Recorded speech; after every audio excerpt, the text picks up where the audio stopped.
मैंने अपने पिछले व्लॉग में आप लोगों को फ़िरौन की मम्मी के साथ उसकी एक हिस्ट्री बताई थी और ये बताया था कि किस तरीके से प्रिज़र्व करके इन मम्मीज़ को जो है वो इजिप्शियन म्यूज़ियम में रखा हुआ है।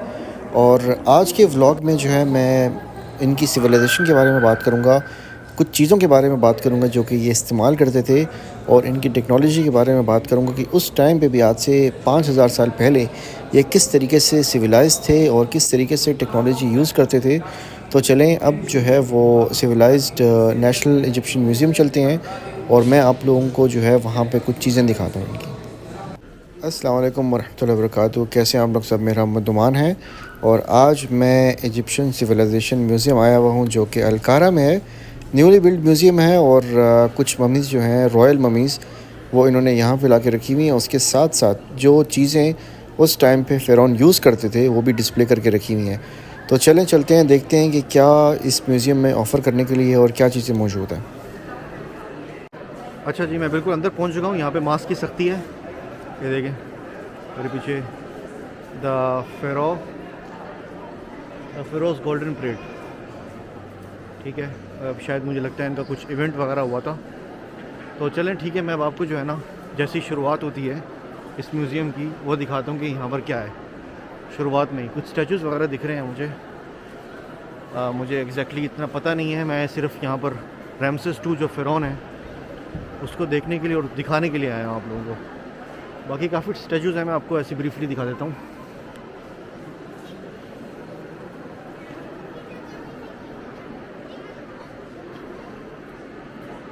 ये भी हैं इनके कुछ फेरोस जिनका जो है इन्होंने रिमेन्स और निशानियाँ जो हैं सिविलाइजेशन की वो रखी हुई हैं यहाँ पर। चेक करें।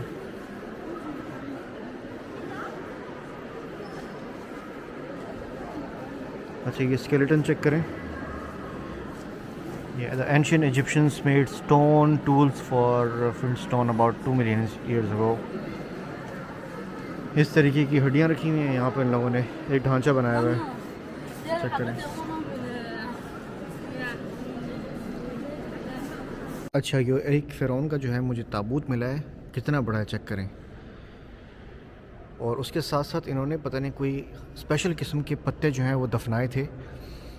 वो क्या समझ के दफनाए थे कि बंदा जन्नत में जाएगा या बाहर उसके बाद मरने के बाद किसी और दुनिया में चला जाएगा। तो ये चेकिंग करें कि पत्ते अभी तक वैसे के वैसे ही हैं। कितने हज़ार साल हो गए हैं लेकिन ये पत्ते जो हैं वो ड्राई हो गए हैं, लेकिन इनका नामो निशान अभी तक है। और ये बाकी जो दफनाए जाते थे उनके साथ बर्तन वगैरह। तो अब चेक करें कितना बड़ा ताबूत है ये।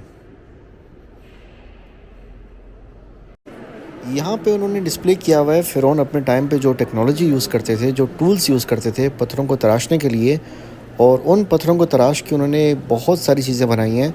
वो मैकेनिज़्म और वो जो एक फ़िज़िक्स थी उस टाइम पे, उसको थोड़ा सा ज़रा ब्रीफली इन लोगों ने यहाँ पे डिस्प्ले किया हुआ है।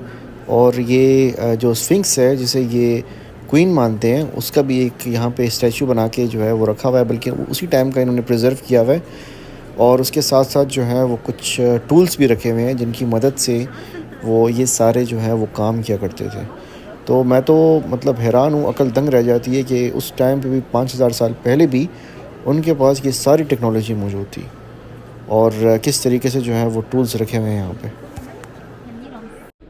दौरे फ़िरौन में जो जूते इस्तेमाल होते थे, जो चप्पल इस्तेमाल होते थे, उनको यहाँ पे डिस्प्ले करके रखा हुआ है जो फ़िरौन पहनता था। और ये कोई 5.5 से 6,000 साल पुराने हैं। और आप उनका डिज़ाइन चेक कर लें कि बिल्कुल आज के डिज़ाइन से मिलता जुलता है। और यहाँ पे जो है वो एक बेड रखा हुआ है जिसके ऊपर फ़िरौन सोता था, और आप देख सकते हैं कि किस तरीके से उन्होंने डिज़ाइन करके रखा हुआ है ये। मैंने अपने पिछले व्लॉग में भी आप लोगों को दिखाया था कि किस तरीके के ताबूत होते थे। एक ताबूत नहीं होता था जिसमें मम्मी प्रिजर्व करके रखी जाती थी। डिपेंड करता था कि किस रैंकिंग का फ़िरौन है, क्या उसका रुतबा है, उसके हिसाब से उसको एक रिस्पेक्ट दी जाती थी। और जितना बड़ा रुतबा होता था उतने ही ज़्यादा ताबूत या कफ़न, इंग्लिश में कफ़न कहते हैं इसे, और उस तरीके से जो है ना उसके उतने ही आला तरीके से डिज़ाइन किए हुए ताबूत कफ़न होते थे और उसकी जो है वो रिस्पेक्ट में ये बनाए जाते थे। इसका आउटर पार्ट भी मैं दिखाता हूँ कि ये फ्रंट वाला पार्ट होता था जिसको जो है वो डिज़ाइन करके ये लोग बनाते थे और उसके बाद जो है वो जो मम्मी होती थी उसको प्रिज़र्व करके ये बंद करके जो है वो रख दिया जाता था। और उनका बिलीव ये होता था कि वो जो है वो अब अपने खुदा से जाके मिल गया, तो उसका जो है वो बड़े अच्छे तरीके से इस्तकबाल होना चाहिए और बड़े अच्छे तरीके से उसका जो है हर चीज़ उसकी बननी चाहिए। दौरे फ़िरौन में अगर कोई मर्द या औरत जिसकी हाई रैंकिंग होती थी, जिसका आला रुतबा होता था, उसके मरने के बाद उसकी बॉडी के अंदर से जितने भी ऑर्गन्स थे निकाल लिए जाते थे सिवाय दिल के, और उसको जो है वो कुछ केमिकल्स लगा के धूप में सुखाने के लिए रख दिया जाता था काफ़ी दिनों तक।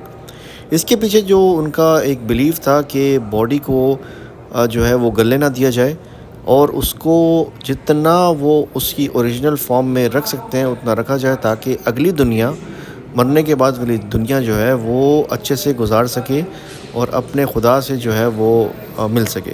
तो उनका यही बिलीव था कि जो अगली दुनिया है वो हमेशा के लिए है और उसमें जब इंसान जाता है तो उसको खूबसूरत से खूबसूरत बनाया जाए, जिसकी वजह से जो है वो उन लोगों ने उस टाइम पे, आज के टाइम पे जो फिलर्स यूज़ होते हैं वो उस टाइम पे फिलर्स यूज़ करते थे, ताकि जो एक चेहरे का स्ट्रक्चर या बॉडी का स्ट्रक्चर है वो वैसा का वैसा रहे जैसा इंसान है। तभी जो है हमें जो ममीज़ हैं वो वैसी मिलती हैं जैसी, मतलब एक इंसान की अपनी एक अपना स्ट्रक्चर होता है या अपना शेप होता है। जिस तरीके से आप ये मम्मी देख रहे हैं तो इसके बाल भी हैं और इसका नाक का नक्शा, इसकी आँखों का, मतलब ये तो काफ़ी डैमेज हो चुकी है, लेकिन जो मम्मीज़ मैंने और रॉयल मम्मीज़ देखी हैं वो तो बिल्कुल आपको ऐसा लगेगा कि कोई इंसान लेटा हुआ है।